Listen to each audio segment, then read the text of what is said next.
Startup का मतलब ये तो नहीं है कि हर किसी के पास $1 बिलियन का काम हो रहा है और 2000 लोग काम करें, जरूरी नहीं है।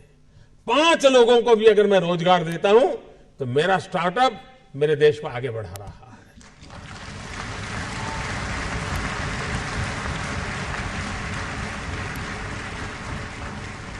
एक साइकोलॉजिकल चेंज लाना है कि यूथ के दिमाग में जॉब सीकर की मानसिकता से उसको बाहर लाना है, वो जॉब क्रिएटर बने। और एक बार उसके दिमाग में आ गया कि मुझे 2 लोगों की जिंदगी को बद संभालना है, वो कर लेगा। हमारे देश में एजुकेशन इंफ्रास्ट्रक्चर पर बल दिया जाता है, टीचर के अपॉइंटमेंट पर बल दिया जाता है, वो काम हो भी रहा है। लेकिन समय की मांग है क्वालिटी एजुकेशन की। गरीब से गरीब, दूर सुदूर जंगलों में रहने वाला व्यक्ति हो, पहाड़ों में रहने वाला व्यक्ति हो, मैं ऐसे कैसे चीजों को खोज के निकालूं कि उसी क्वालिटी का एजुकेशन जो अमीर घराने के बच्चों को मिलता है, उस टेक्नोलॉजी के द्वारा गरीब से गरीब तक मैं कैसे पहुंचाऊं। और देश तब बदलेगा कि हम समाज के आखिरी इंसान को इस सुविधाओं से लाभान्वित करके उसकी जिंदगी बदलने का अवसर दे। हमें उसको फीड करने की जरूरत नहीं पड़ेगी। अगर उसको क्वालिटी एजुकेशन मिलता है तो वहां भी ऐसे स्पार्क वाले बच्चे होंगे जो उठ करके खड़े हो जाएंगे और दुनिया बदल देंगे। हेल्थ सेक्टर, आज हेल्थ सेक्टर ज्यादातर डॉक्टरों पर डिपेंडेंट कम है, टेक्नोलॉजी पर डिपेंडेंट है। डॉक्टर भी खुद टेक्नोलॉजी पर डिपेंडेंट है। मशीन तय करता है कि तुम्हें क्या तकलीफ है, फिर डॉक्टर कहता है ठीक है, मैं किताब देख कर ले लो। इसका मतलब हेल्थ सेक्टर में टेक्नोलॉजी इनोवेशन की संभावनाएं बढ़ती चली जा रही है। लेकिन भारत जैसे देश में ये अफोर्डेबल कैसे हो, ये हमारे सामने चुनौती है।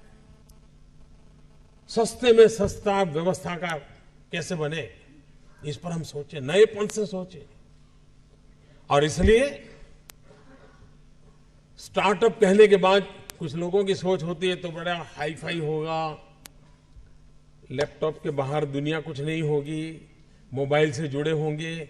ऐसा नहीं है। ये लोग हैं जिन्होंने कोई न कोई कमाल किए। यहां हर प्रकार के लोग हैं। स्टार्टअप इंडिया तो मैं मान के चलता हूं स्टैंड अप इंडिया। इसके लिए मुझे अलग सोच करने की जरूरत नहीं है। जिस देश के पास 800 मिलियन 35 से कम आयु के नौजवान हो, जिस देश के नौजवानों के पास टैलेंट हो, हाथ में हुनर हो, अपरंपार सपने हो और पूरी दुनिया में अवकाश ही अवकाश हो, क्या नहीं हो सकता है।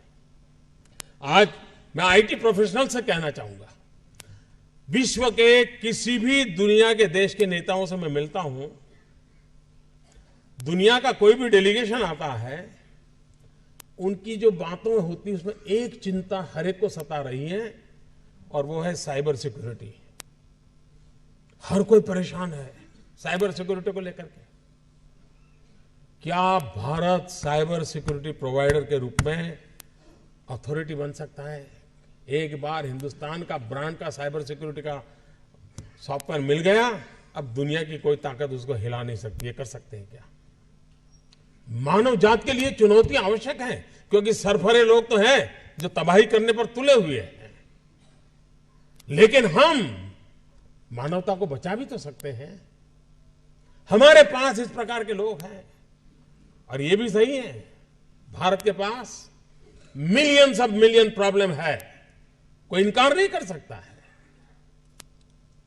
लेकिन एट द सेम टाइम मुझे इस बात का भरोसा भी है कि बिलियंस ऑफ बिलियन माइंड भी है। अगर मिलियन प्रॉब्लम है तो बिलियन माइंड भी तो हमारे देश में है। हर स्टार्टअप के पीछे कोई न कोई समस्या के समाधान का इरादा रहना चाहिए। और जब किसी स्टार्टअप के पास समस्या के समाधान का इरादा होगा तो उसकी संतोष का लेवल भी कहीं कुछ और होगा जी। जब किसी की जिंदगी में बदलाव लाता है तो उसको एक सेटिस्फेक्शन मिलता है। और इसलिए मैं वो कुछ करके दिखाऊं जिसमें मैं जॉब क्रिएटर बनूं, मैं वो कुछ करके दिखाऊं कि जिसके कारण किसी की जिंदगी में मैं काम आऊं, मैं वो कुछ करके दिखाऊं कि मेरे देश को एक कदम आगे ले जाने में मेरा भी कोई योगदान हो। इतना भी अगर सपना लेकर के हम चलते हैं, हम बहुत कुछ कर सकते हैं।